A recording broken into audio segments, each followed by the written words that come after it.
أعوذ بالله من الشيطان الرجيم وقاتلوا في سبيل الله الذين يقاتلونكم ولا تعتدوا إن الله لا يحب المعتدين.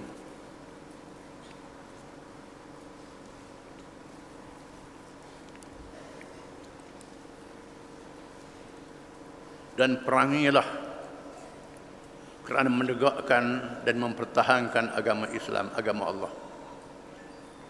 Akan orang-orang yang memerangi kamu, dan janganlah kamu menceroboh melampaui batas dengan memulakan peperangan. Kerana sesungguhnya Allah tidak suka kepada orang-orang yang menceroboh.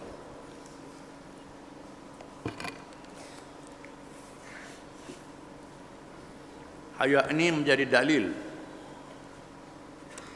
kepada mereka yang mengatakan bahawa peperangan dalam Islam ialah peperangan mempertahankan diri. Di sana ada 3 pendapat di kalangan ulama tentang hukum berperang. Yang pertama, ada ulama mengatakan berperang dalam Islam ialah mempertahankan diri. Bila musuh nak menyerang kita, tanda-tanda nak menyerang kita, baru kita boleh serang dia. Bukan untuk menyerang semata-mata. Ini pandangan setengah ulama. Setengah ulama mengatakan peperangan dalam Islam ialah menyerang tanpa mengira. Kena ada masa untuk menyerang musuh ini. Ini satu pandangan. Ada pandangan mengatakan peperangan dalam Islam 2 keadaan. Ada masa mempertahankan diri dan ada masa kita menyerang. Ini pandangan yang ketiga. Banyak yang mengatakan bahawa peperangan dalam Islam lebih bersifat untuk mempertahankan diri. Kerana mengikut maqasid syariat. Matlamat hukum syariat itu ialah untuk mengislahkan manusia. Menyelamatkan manusia berkufur kepada iman, jahiliyah kepada Islam. Mengislamkan manusia seramai-ramainya. Ini matlamat kita.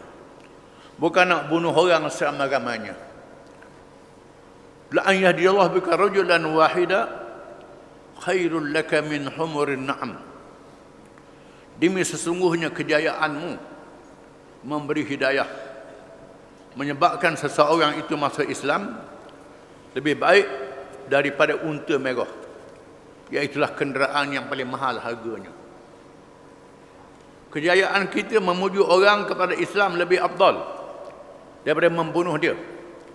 Ini alasan yang kuat pada mereka yang mengatakan bahawa berperang dalam Islam lebih bersifat untuk mempertahankan diri, mempertahankan dakwah, bukan untuk berperang semata-mata. Kerana tujuan kita untuk mengajak orang kepada Islam seramai-ramai. Ini matlamat kita. Dan di sana ada ayat yang menggalakkan perdamaian. Wa in janahu lis-salmi fajnah laha wa tawakkal 'ala Allah. Kamu sedang berperang, tiba-tiba musuh minta berdamai, maka berdamai. Berdamai. Wa tawakkal 'ala Allah, dan bertawakal kepada Allah. Nanti mereka tipu kamu. Tuhan kata wa in yuridu ay yakhda'uka fa inna hasbakallah. Jika sekiranya mereka nak tipu kamu, cukup Allah melindungi kamu. Ini ayat Quran mengatakan demikian. Yang penting kita pujuk dia menerima Islam itu, dan dia masuk Islam. Kerana kejayaan mengislamkan orang sangat besar fadilatnya. Disebut dalam hadis, bila Nabi nak pergi ke Khaybar, nak menyerang Khaybar. Khaybar ialah satu bandar kota yang terletak di utara Madinah. Di utara Madinah. Tempat orang Yahudi berkumpul. Setelah mereka dihalau daripada Madinah kerana melanggar perjanjian damai, melanggar persefahaman tahaluf dalam pemerintahan Islam, mereka dihalau. Tiba-tiba mereka berkumpul satu tempat yang bernama Khaybar. Mereka mendirikan kota yang berlapis-lapis. Bila mereka sudah menjadi ancaman kepada Islam, maka Nabi menyusun bala tentera untuk menyerang Khaybar. Menyerang Khaybar yang dianggap sebagai bahaya kepada Islam. Nabi berkhemah sebelum menyerang Khaybar. Malam itu di khemah Nabi bersabda, esok la'utiyanna rata rajulan yuhibbullaha wa rasulah wa yuhibbuhu Allah wa rasuluh. Esok aku nak suruh bendera. Bendera perang aku akan suruh pada seorang yang dia mengasihi Allah dan Rasul. Dan Allah dan Rasul kasih pada dia. Kata Sayyidina Umar, aku pergi awal subuh mengharapkan akulah yang diberi bendera itu. Aku tak pernah minta nak jadi ketua, tapi hari itu aku nak, kata Sayyidina Umar. Banyak orang pergi awal mengharapkan Nabi suruh bendera. Tiba-tiba Nabi tengok-tengok, Nabi bersabda, "Aina Ali? Mana Ali?" Dia beritahu Ali sakit mata. Panggil dia mari. Sayyidina Ali datang, Nabi ludah mata Sayyidina Ali yang sakit dan sembuh serta merta secara mukjizat. Sembuh. Lalu Nabi suruh bendera. Sayyidina Ali ambil bendera dan berdiri. Kita perangi dia sehingga mereka masuk Islam. Nabi kata, ala rislik, jangan gopoh, kata Nabi. Idza kunta bisatihim ud'um ila syahadati Allah wa anni ila syahadati Allah ila illallah wa anni rasulullah. Bila kamu sampai di medan mereka, kata Nabi, ajak mereka mengucap 2 kalimah syahadah. Jangan seram. Ajak mereka masuk Islam. Demi sesungguhnya kejayaanmu mengislamkan seseorang lebih afdal daripada kenderaan yang paling mahal harganya, kata Nabi. Ajak mereka masuk Islam dan beritahu hak-hak yang wajib pada mereka berkenaan dengan Islam. Itu caranya. Bahkan ada ulama mengatakan untuk menyerang sesebuah negeri yang ada tanda-tanda nak menyerang kita, dia beri amaran selama 3 hari. Dan amalan antara bangsa pada hari ini, dia beri amaran 24 jam. Bila mana-mana negara nak halau duta yang nak diputuskan hubungan, biasa diberi tempoh 24 jam suruh keluar. Tempoh 24 jam. Tapi Islam memberi tempoh yang paling lama 3 hari. 3 hari beri tempoh pada musuh. Sama ada mereka nak berdamai masuk Islam, ataupun mereka berdamai dengan Islam, ataupun berperang. Dia beri termasa 3 hari. 3 perkara. Sama ada mereka masuk Islam, atau mereka berdamai, ataupun berperang. Bila menunjukkan tanda-tanda mereka nak menyerang kerajaan Islam, ini diamalkan oleh para sahabat radhiyallahu anhum zaman Khulafa' Rashidin, zaman Sayyidina Abu Bakar, Umar, Uthman dan Ali. Di mana Rom yang nak serang Islam, Parsi yang nak serang Islam, diberi tempoh selama 3 hari. 3 hari diberi tempoh. Sama ada mereka masuk Islam, ataupun berdamai, tak dipaksa masuk Islam, ataupun nak berperang. 3 hari diberi tempoh. Dalil-dalil ini menunjukkan bahawa peperangan dalam Islam lebih bersifat untuk mempertahankan diri dan mempertahankan Islam, bukan untuk menyerang semata-mata. Ini dalil mereka mengatakan bahawa perang dalam Islam ni orang memerangi kita. Wa qatilu fi sabilillahi alladhina yuqatilunakum, dan berperanglah kamu pada jalan Allah akan orang-orang yang memerangi kamu. Ini dalil kepada mereka yang mengatakan demikian. Adapun dalil mereka kata serang, ada kita baca lepas pada ini ada ayat dia pula. Ini khilaf ulama dalam perkara ini. Walaupun begitu, wala ta'tadu innallaha la yuhibbul mu'tadin. Dan janganlah kamu melampaui batas. Sesungguhnya Allah tidak mengasihi orang-orang yang melampaui batas. Jangan melampaui batas. Tak boleh. Dihuraikan oleh hadis-hadis yang banyak. Di antaranya Nabi mengarahkan panglima tentera dan pada tentera Islam, ughzu fi sabilillah wa qatilu man kafara billah, ughzu wa la taghullu wa la taghduru wa la tumathilu wa la taqtulul walid wa la ashabas sawami'. Nabi kata kepada panglima Islam, berperanglah kamu pada jalan Allah,